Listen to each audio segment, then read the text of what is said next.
In this episode, we are going to be reviewing Casablanca from 1942. This was directed by Michael Curtiz and it starred Humphrey Bogart, Ingrid Bergman, Claude Rains, and Paul Henreid.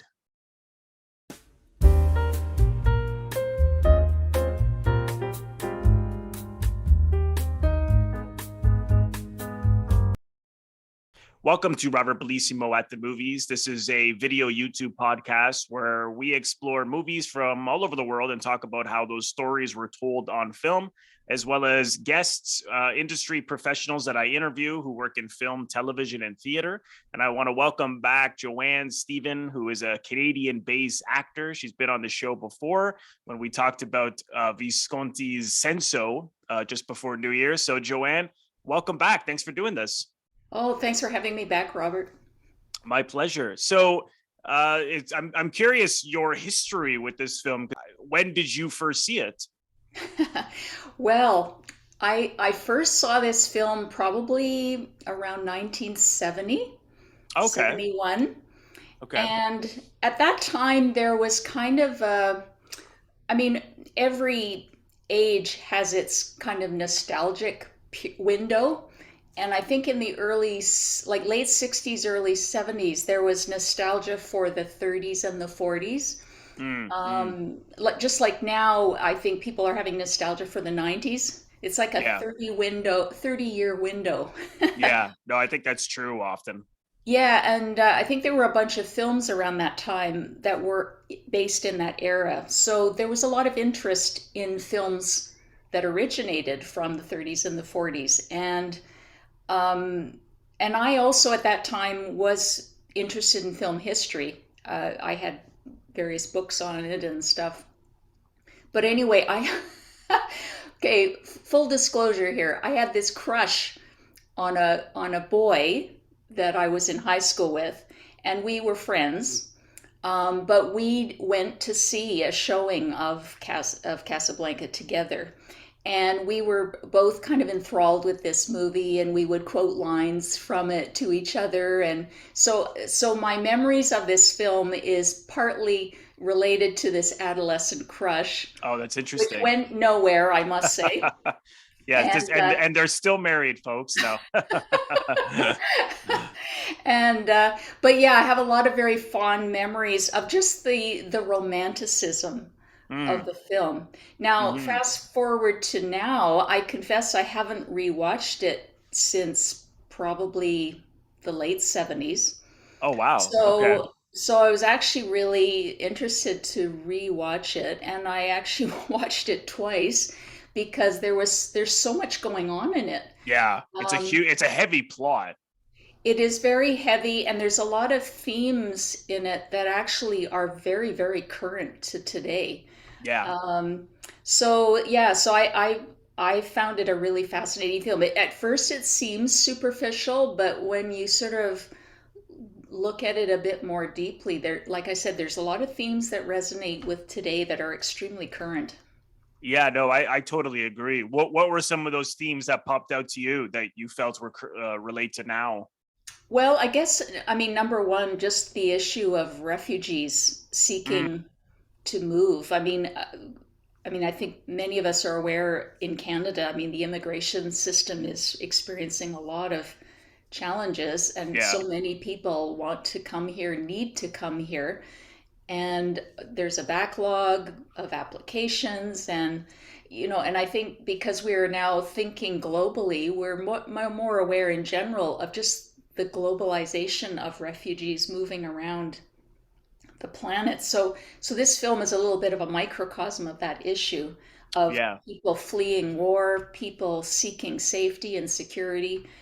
That kind of really resonated for me. The other thing that resonated for me was the idea of individuals needing to think about um think about challenges that are larger than just themselves. Mm. So Mm. putting aside individual need, individual wants, individual desires for the greater good. Right. And I Right. think that that's a real tension in society right Mm. now. I think we've seen it playing out with respect to our pandemic here in Canada. It's a We've been good seeing point. it playing out in Ottawa the Yeah. last few weeks. You know, when does an individual need to put aside their own desires and think about the community, think about the greater good? And so this film really illustrates many people struggle with that, and Rick's in particular.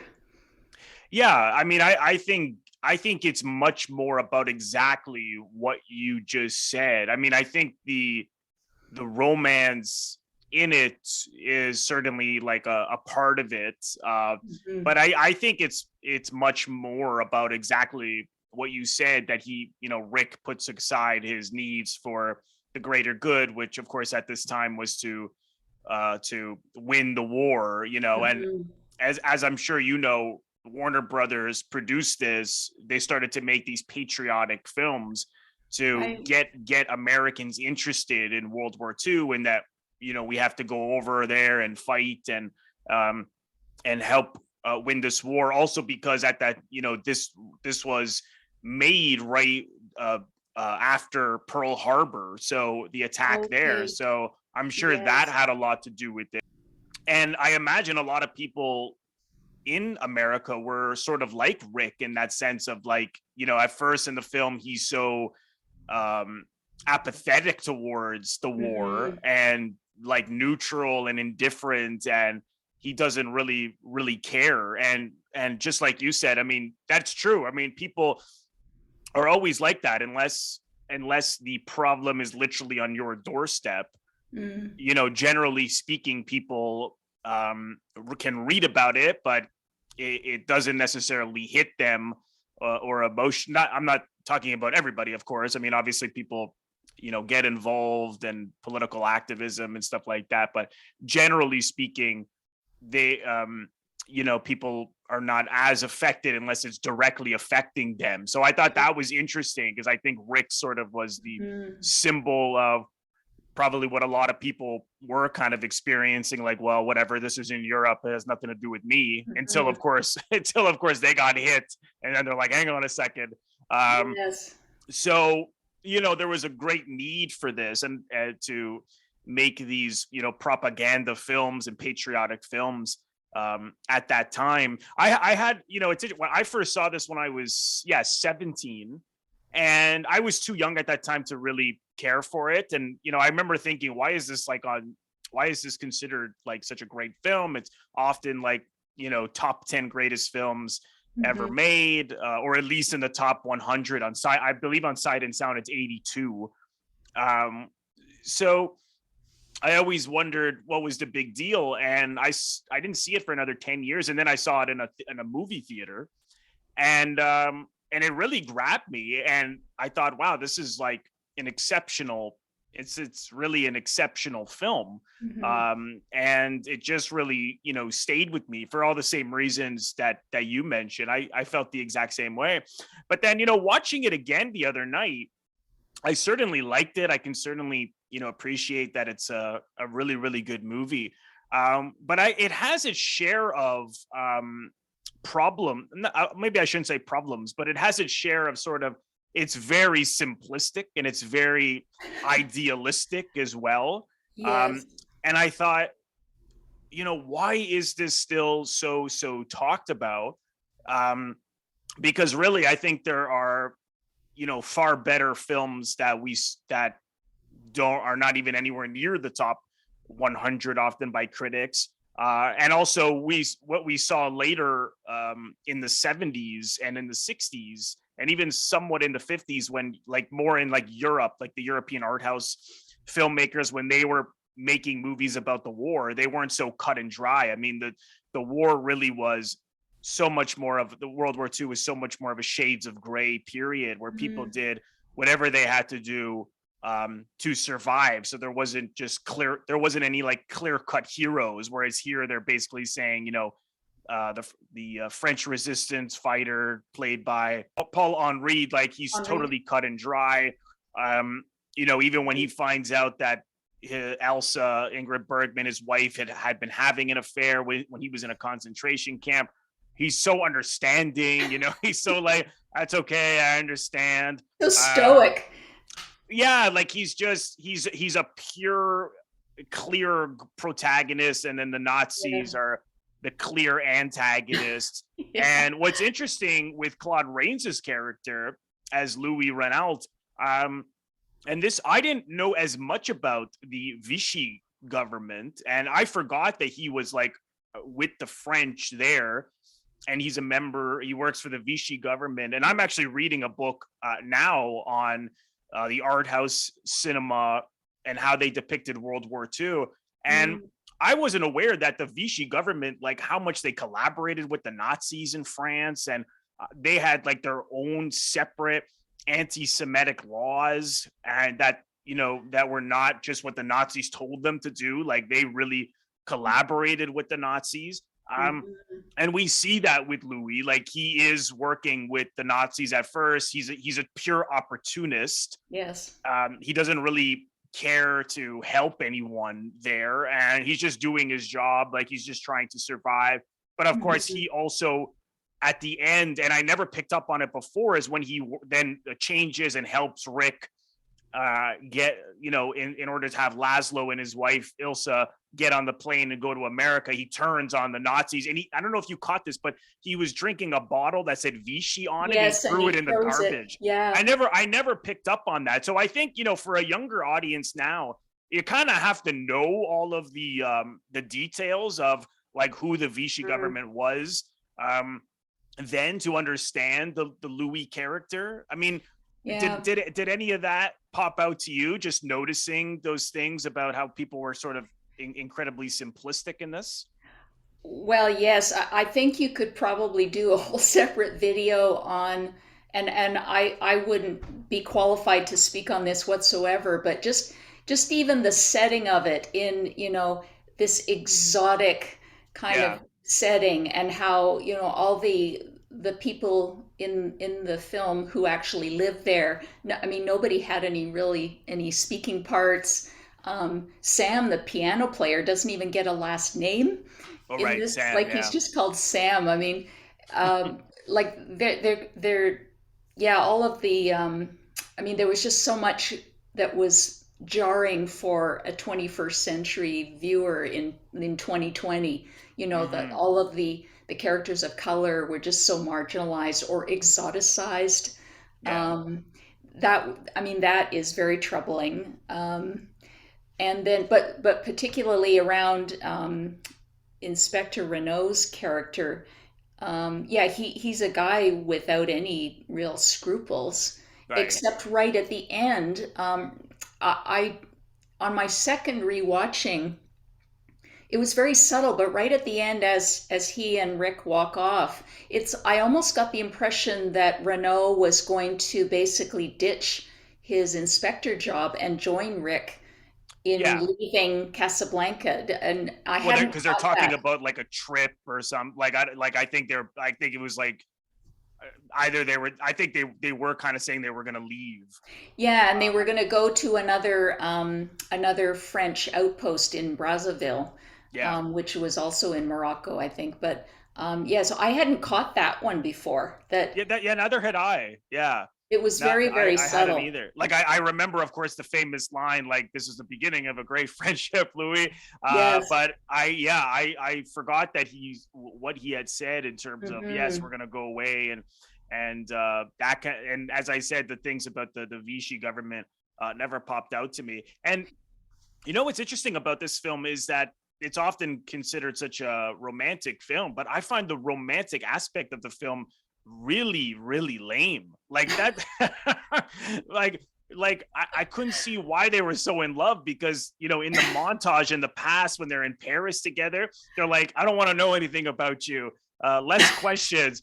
And there's no real like heat there. I mean, I know this was a time of high censorship, but they Yes. didn't really try to get around that as they often would with like film noir, where it was like you can really feel the sexual tension and the heat. Whereas Yeah. You couldn't feel any of that, and it was partly the writing, but partly Bogart, as great as he is, even in this, and even Ingrid Bergman, they weren't the best at romance. I find, like, if you like, is it, Mm, and Ingrid Bergman, as incredibly beautiful as she was, she never really, you never really thought of her as like some kind of oh, we need someone who's temptress like, or hmm seductive quality. Like, she always played like these really emotional, really dramatic parts, which we she captured here hmm beautifully, particularly at the scene where she goes to talk to Rick after the famous scene where he's, of all the gin joints in all the towns, why does she hmm have to walk into mine? And then he's really tearing into her. He basically calls her a slut in that scene. Yeah. And just like how heartbroken she was. And I thought that she did such a fantastic job, but I just thought the actual romance, I thought it was almost like they were like, okay, we have to make this patriotic, and so let's just tack on a romantic, relationship, so people it will have more universal appeal. I don't know if that something that popped out to you at all. Yeah, I know, I totally agree. I mean, the whole flashback sequence was felt very artificial. I mean, and like you mentioned, I mean, at the time they couldn't, because of code, they couldn't show that, a woman was cheating on Yeah, her yeah, husband. So they had to kind of, they barely implied that there was a sexual relationship between them. yeah. And And it's also, they also, like, I'm sure it had to be clear that she thought her husband was dead, was the only exactly. reason that she would have entered into an affair. Exactly. So it all just seemed very kind of, yeah, very restricted and so on. And I didn't feel a ton of chemistry between Bogart and Bergman. I mean, Yeah, me they neither. did a good job with their scenes, but the chemistry wise, like he didn't have chemistry with her the way he had with um, the actor that he eventually Lauren married. Bacall. Lauren Bacall. I mean, Yeah, wow, if you've ever seen them in films together, I mean, yeah. it's like palpable. But yeah, no, I agree with you. I think the romance aspect was possibly to make it just more kind of appealing to the general American public. Like, we Hmm, can't just hmm. have this be about politics. There's got to be a little romance for the little lady at home kind of thing. Exactly. Yeah. No, that's absolutely right. And I couldn't help but wonder, at the end when she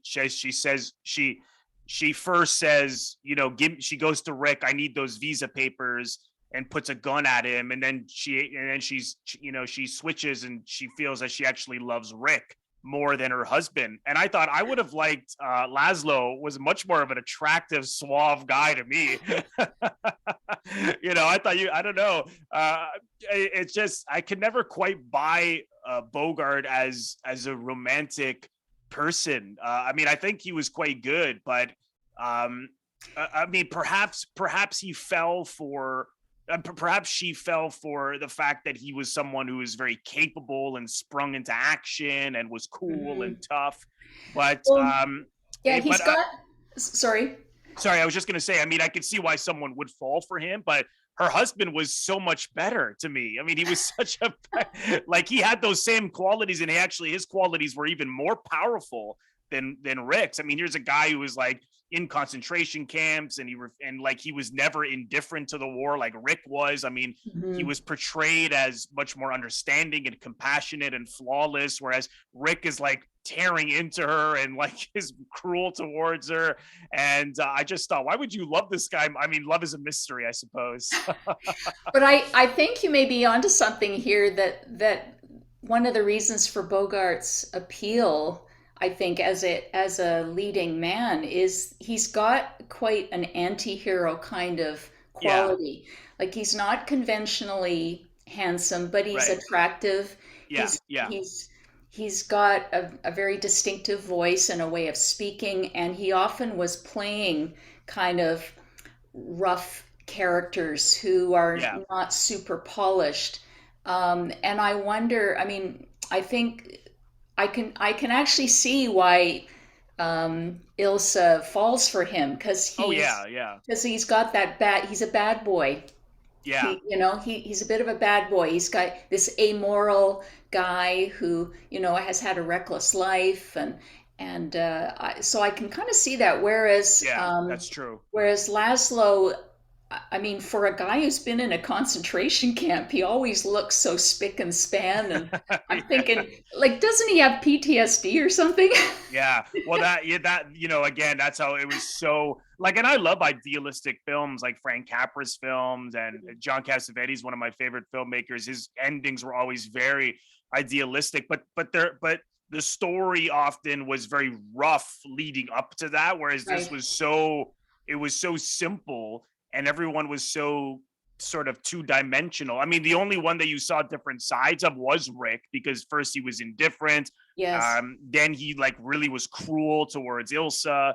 And then he wouldn't even help them because of his own needs. And then, so you saw a little more of a complicated man, even Yeah, though, there was more of like you could see an internal struggle in him, but yeah, even towards the end of the film, they really like he seemed to change overnight, and they don't really show yeah, him struggling. It's like all of a sudden he's it's, yeah, decided he's yeah. going to stop being selfish and Yeah. do this selfless act. It's like, what? Yeah, they made it very easy. They made it very easy, which often again, and that's why I was like, well, why do people still love this film? So I mean, I can see it's a really good movie, but I was like, why are we talking about it like it's in anywhere Hmm. even in the top 100? But at the same time, I can see why it's so loved. I mean, you have the classic, so many great lines in that. Here's Yes. looking at you, kid, and we'll always have Paris. There's so many Hmm. iconic lines, but Hmm. it is an exciting plot. Like, I think, and I'm someone who often doesn't like really high plot driven films, but we have, a real dilemma and a real Hmm. obstacle in terms of, okay, so Rick, they're in Casablanca in Morocco with all these refugees, and Rick is there. He's a nightclub owner, and the Nazis show up, and they know that Laszlo's going to be there, and he's an enemy of the Nazis. He's part of the French resistance. So you cannot let him leave. And Rick is like, yeah, I don't care, whatever. And then of course when we see that Ilsa is a woman he had been with in this love triangle, I mean that there is something intriguing. It's like, well, oh, Hmm. like it does hit you in the heart. It's like, wow, okay, where is this gonna go? What decisions are they gonna Hmm. make? What is the conflict gonna be? And I think a combination of the story and just a combination of the idealist nature of someone, choosing the greater good over their own needs. I think we all kind of want. I mean, people often, I'm sure people do have those qualities, but I think we all want to have those kind of qualities more. Hmm. We want to be sort of heroic in that sense. Hmm. Um, and I think it's just a great story. I mean, even that, just the way it looks and the Yes. production design and the Rick's Cafe. It's, the style of it, the wardrobe, everything about it is just so. It's hard to describe why it's so captivating, but that to me is really why people, even though it has like a many flaws, Hmm. um, I think I that is agree why. with you. I'm Yeah. curious what you thought. Yeah, curious what you thought about that. No, I agree with you. When I think about the film as a whole, what I remember is kind of its form is very well balanced. Yeah, yeah, Like every shot is kind of a work of art. You can see that they framed the shots very carefully. The lighting is incredible. yeah, I was reading up a little bit on the director, Michael yeah, Curtiz, yeah. and so I think he was born in Czechoslovakia, if I'm not mistaken, and I believe, yeah, Hungary. He's from oh, Hungary. Hungary, I beg your Yeah, pardon. And but he moved around Europe a lot and trained in various places, and he was very influenced, as many people in film at that time were, by German expressionism. yeah. So You saw that a lot in this film. it's very visually appealing. Yeah, Even if you don't care anything about the film, it's visually very appealing. it is. Yeah, And the setting of the nightclub affords lots of interesting views of people in sort of in an engaging kind of environment. Like people Yeah. are having fun and fighting, and there's tensions and there's resolution, and lots of minor characters are having little funny interactions or tense Yes. interactions. So Yes. it's almost a perfectly designed film in Yeah, lots of ways. exactly. Exactly. Yeah. Just in terms of the actual film, the actual story, whether it has Mhm. flaws or whether it's relevant or how Mhm. accurate it is, if you take that aside, just you're right, just as a story alone, as a piece of film, it's Mhm. just so good. It's just so, Yeah. And the it, music really helped. I mean, that the iconic song yeah, as time goes by, but there were lots of yeah, other great songs that were played throughout the film. So the music, I think, was very influential.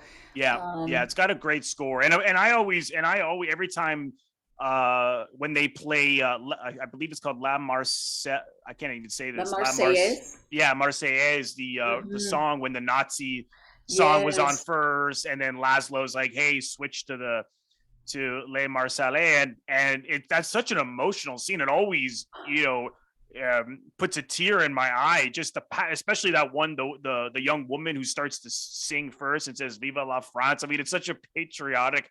I mean, you just everyone in the audience wants to get up and sing at that moment. I feel. No, Uh, that's very true. And I think, even though this film is so simplistic politically, I think there is such a core in there that everyone can identify, being like being patriotic, um, longing to be part of your own native land again, wanting to throw off the oppressors.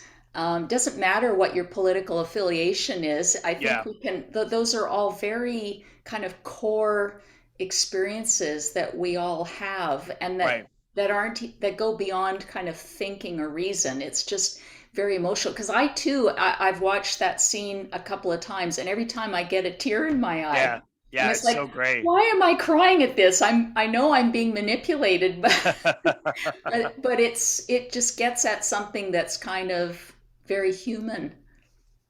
Yeah, no, I totally agree. I mean, that's such a I remember seeing it in the theater about 8 years ago, and everyone just clapped after that scene. I'm not sure if that Yeah. was when you saw it, if that was, but people, oh, you could just feel it, jolt of energy out of people's, Hmm.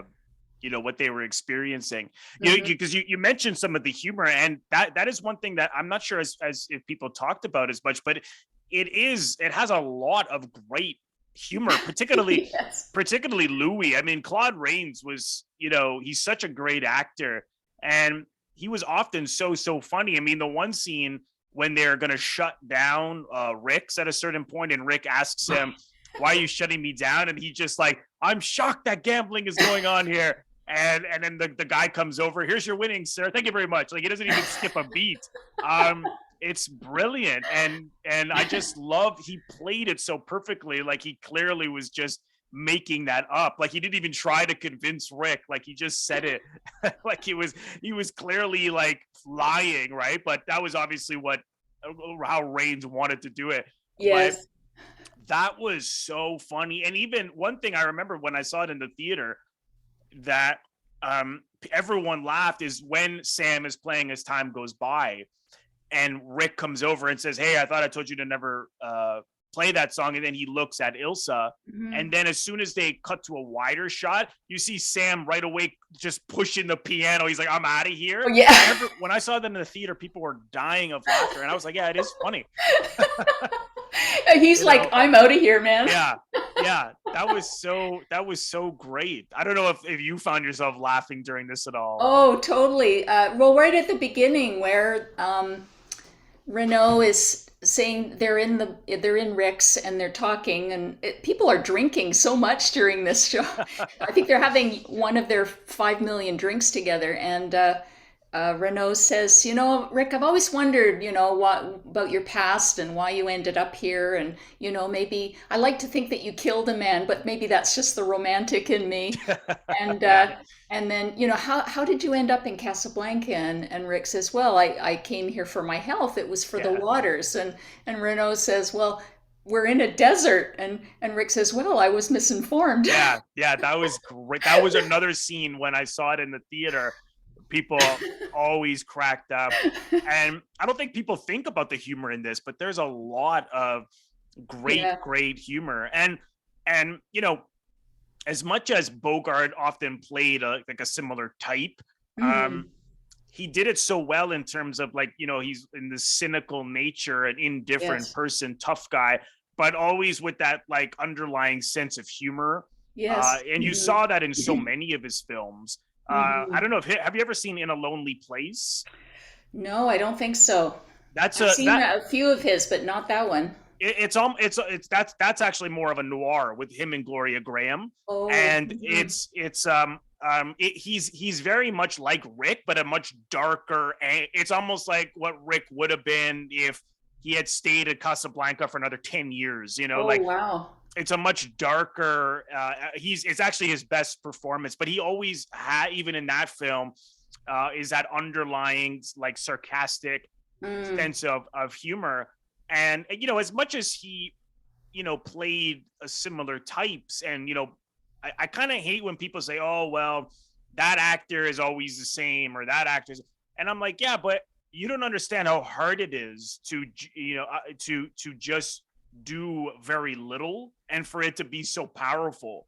I mean, Yes. and as as an actor, as soon as the camera rolls, actors want to perform, and okay, what am I gonna do? And to just Mhm. like do so little, and just trusting in the and that what I'm going to be doing is enough. Yeah. That takes a lot of courage and confidence. And he was one of those people that did it. Again, I'm not saying he's one of the best actors. Like, I don't know, I don't think he necessarily had a lot of range, but he still was extremely captivating and Very much powerful. so. And in the scene, actually, I think the best display of acting is when he's, of all the gin joints in all the town, why did she have Mm. to walk into mine? He really tapped into the pain there, and he's drinking, and he kind of falls on his face. It's really great. I don't know how you felt about him in this, or him in general as an actor. Well, I've always liked him as an Yeah, actor, just again because he goes against the type. He's not, like I said, he's not conventionally handsome. He's looks a little bit busted up, and I think in real life, I mean, he was quite a drinker and a heavy yeah, smoker, and you yeah, can kind of see that dissipation in him. But there's he's got a way of speaking that I always found really interesting. Like he kind of pauses and takes in what's happening, and he yeah, then responds. There's a I don't I don't want to say there's a slowness in his delivery, but there's a real kind of thoughtfulness that comes across that I've always found really appealing. And I've seen him in a wide variety of things. hmm hmm It's like he's got this kind of gravity yeah, um, that I just find very appealing. But yeah, I think he likely isn't an actor with a huge range, but so many actors don't have a big range. exactly, yeah, We all have a type as yeah, actors. I mean, whether we like it or not, we have a type. And I yeah. think it's a very rare actor that can play billions of types. That's true. I mean, that's what that's exactly what I mean. And people don't realize how hard it is to just do a couple of things really well.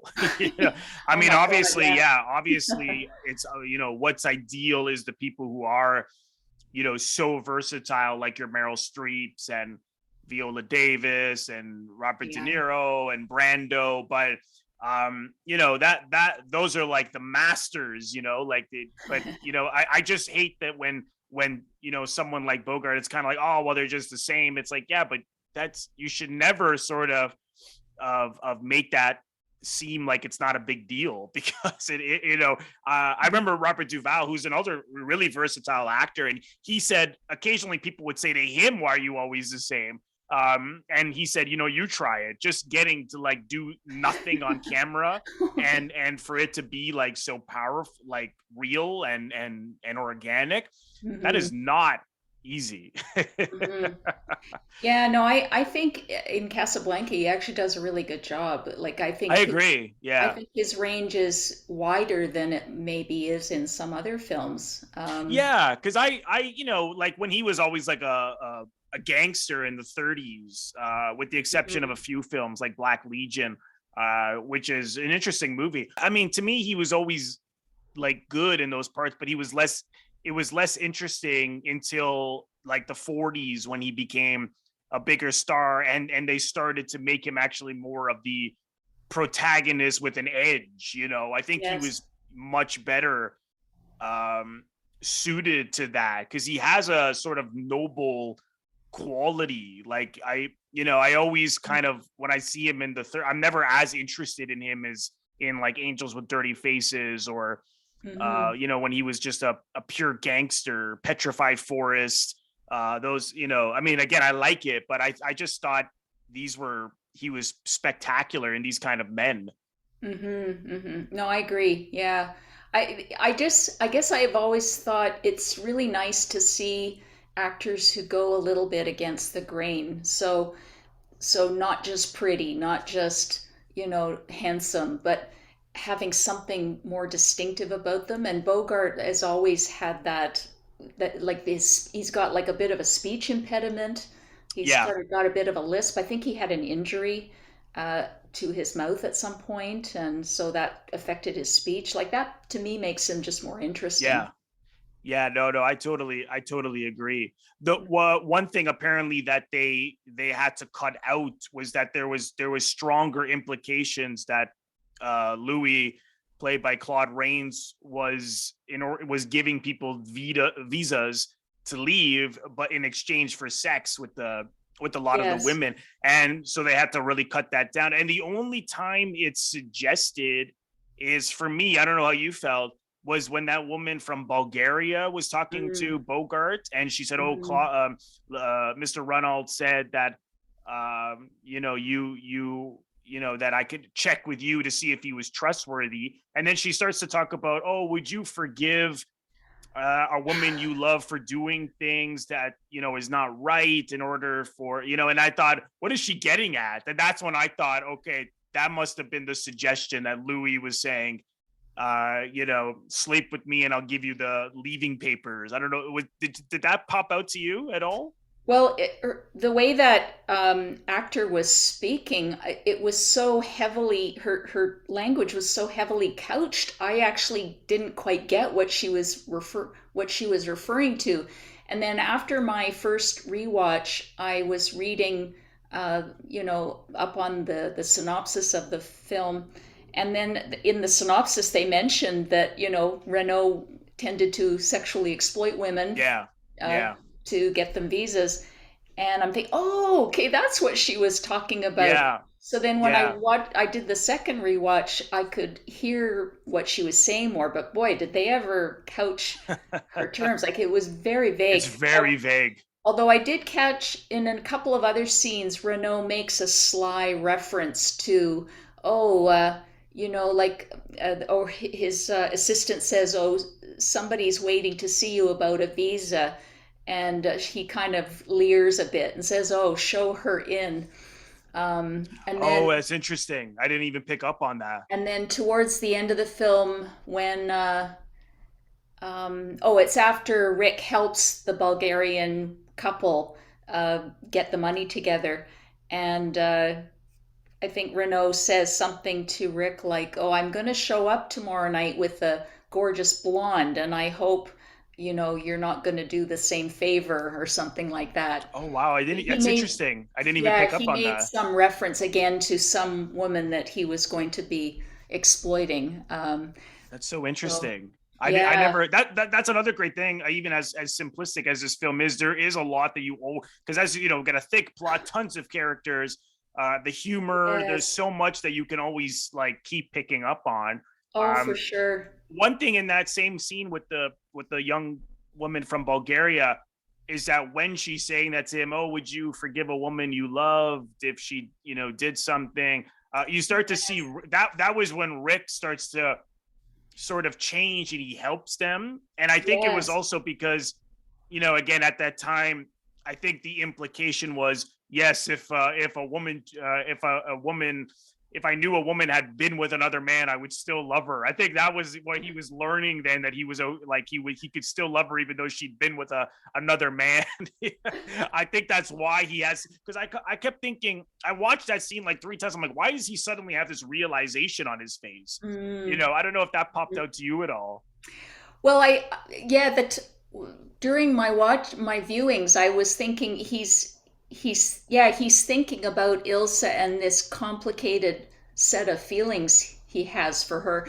I I didn't really clue in that that's what made him shift to help the couple out. That was just one of these sudden changes Yeah, that he yeah, makes that you kind of go, wait a minute. One minute he's saying, I stick my neck out for nobody. And then the next minute he's yeah, basically cheating at the yeah, house out of yeah. some money. So The black markets and all that stuff that they got going on.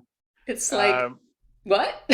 Yeah, it yeah, just happens yeah, so quickly. yeah. I think that was the implication, and again, that see, I think perhaps at that time audiences would have understood that, because Mm, you know, in it was sort of like, if a woman had been with more than one man, it's like, oh God, that's terrible. yes. And I think now we're kind of like, well, that's like the norm. I mean, who the hell has been with, you know, most people have not been with one person, right? But I think Mhm. at that time, you see earlier that, Rick basically implies that she was a slut. He didn't know that they had been married at that point, that she thought her husband had died. He didn't know any of that. But I think, that is sort of like, well, I'm okay with the fact that she's been with another man. I mean, it's sort of, but I think now a modern audience is like, huh, like why is he switching? But I think that is what it Um, is. I don't, Yeah, I mean, there's so many, like, as a woman watching this film, I mean, there's so many issues going on. I mean, for sure. basically, like the several times Ilsa is kind of leered at when she's with Laszlo, Oh, yes, that's basically, true. Yeah, men saying to Laszlo, wow, you got a good one here, yeah, and kind of leering at her like she's some kind of prize yeah, package or something. I mean, yeah, that happened several times. yeah. And I and noticed that as even well. and even the way, well, and not to mention, Renault's sexual exploitation Right. that we've already talked about, and then even Rick's other girlfriend, the one who gets drunk at the bar, and like Yes. he kind of, yeah, he kind of manhandles her out of there, Yeah. like she's somebody to be discarded. I mean, there were just so many moments like that. It's like, as a woman in 2022, it's like, oh, okay, here we go. Yeah, no, for sure. And there's even an implication when he throws that woman out, and then he tells the guy working there to take her home, and he's like, Yes. and come right back. I thought, in other words, it was like, don't fool around with her, as if she Yeah. would, like as if he implied that she definitely was easily taken, someone to easily be taken advantage of. They even have this scene Yes. where she's like flirting with a German officer at one point, Yes. right? So Yeah. with the Nazi, and yeah, Mhm. there are things that are certainly, you know problematic here. For Even the sure. fact that Ilsa is I remember Reese Witherspoon, and I don't totally agree. She's like really kind of um making it very cut and dry, but she was saying every older film she watches, the woman always turns to the man and says, what are we going to do, what should we do, as if like she couldn't make her own decisions. I don't think that's Yeah. not always true. I mean, sure, that was generally that you see that, you see that here, like she's the one who's like, I don't know what to do, let me get the men to figure this out, Yeah, you that know that's become a trope that women laugh at. It's like, oh my goodness, the world is blowing up. What are we going to yeah, do? Yeah, I exactly, mean, it's exactly. become something that women just laugh at because we kind of get it. But yeah, Yeah, but this does happen in this film for sure. Yeah, it's she doesn't interesting seem to because, have a lot of agency until she yeah, actually busts into Rick's place and tries to, hold him up for the yeah, transit papers. yeah, yeah, that that was another aspect that I don't think I would have perhaps clued in on as much if it wasn't for the fact that, as a privileged male, I just it wasn't until I as soon as I saw that scene, I remembered Reese Witherspoon saying that, and I was like, Mm. oh yes, there it is. That's Because I what was like, she's talking about. that's what she's talking about. I was like, wow, I never picked up on that. Well, I mean, one good thing about time going forward is that we are learning more and more about these things. And once you learn something and see it, you can't unlearn it and unsee it, right? Exactly. Yeah, Yeah. absolutely. Exactly. But it didn't, none of this has diminished my pleasure in rewatching this film, to be honest. I mean, I noticed things differently, but I still had a lot of pleasure watching it. Yeah.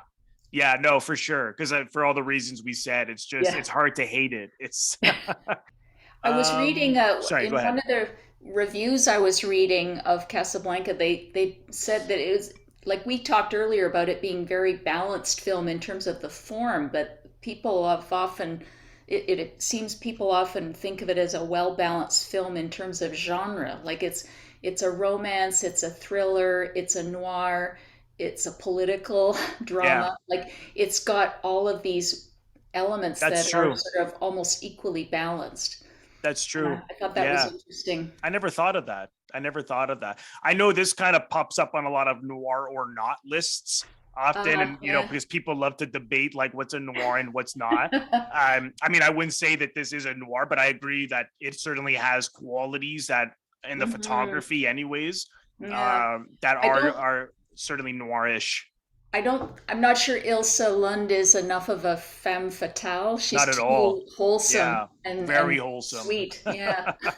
Not at all. I mean, if this had been Gloria Graham, then perhaps it would have been a different dimension. But Right. as good as I think, it's just interesting because Gloria Graham had much more of a seductive quality, but Hmm. Ingrid Bergman was probably a better act was a better in my view was a better actor just in her range and her depth. Was like stunning in Hmm. everything she did. So, Hmm. but Hmm. yeah, I mean, I think that was probably more important for this than for all the reasons we talked about. I think the romance was more tacked on as opposed to you being totally but if this was totally a romantic film, no one would be talking about this. I, The, the, yeah, I agree. The only other thing I wanted to ask you about is again, somewhere in my research, I was reading that apparently at Harvard University, this film is played during exams every year. oh wow, I wonder That it's why. got, I don't know, and I have you ever heard this or read this? I have not.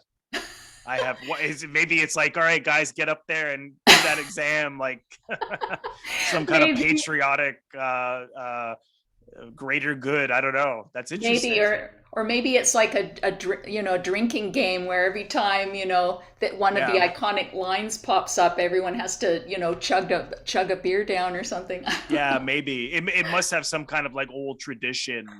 I guess I don't even know if it's true, but I wondered if you'd heard that. No, no, I did not know. That's Yeah, interesting. Yeah, I I'll mean, have like I to. said, this film has such a history of how people have experienced it, and I think Hmm. it's part of the reason why we're still talking about it. Well, Joanne, well, thanks so much again for coming on. Oh, thank you. Pleasure's mine. Yes, and where's the best place for people to find you and follow what you're doing as an actor online? So I'm on Facebook and Instagram as Stephen Joanne 60. Okay, So great. yeah, that's where I generally post about my exploits. Awesome. Great. And I'll leave the link in the description box below if you want to get in touch with Joanne or follow what she's doing as an actor. So, Joanne, thanks again. Please, let's do it again sometime. Anytime. Thank you so much, everyone, for watching. I want to thank all of my members on Patreon. If you're interested in becoming a member of my Patreon, head over to the link patreon.com/Robert Bellissimo at the movies for general support and to receive bonus content created by me, which is based on polls that I send out to all of my members every single month, which basically means that you will be very much a part of the decision making as to what I create on Patreon month in and month out. So head over to patreon.com YouTube.com/Robert Bellissimo at the movies for full details. And if you are currently listening to this on the audio version of the podcast and you've run out of episodes to listen to, head over to the YouTube channel where every single episode that I've ever created can be found. YouTube.com/Robert Bellissimo at the movies. And lastly, if this is your first time here, please consider subscribing to my channel by pressing the Robert Bellissimo at the movies logo. You will see it floating above my head right here to your top left in just a second. Just click on that and then click the bell in order to get a notification every time I release one of my new videos or when I go live. Thank you so much, everyone. I will see you in the next episode.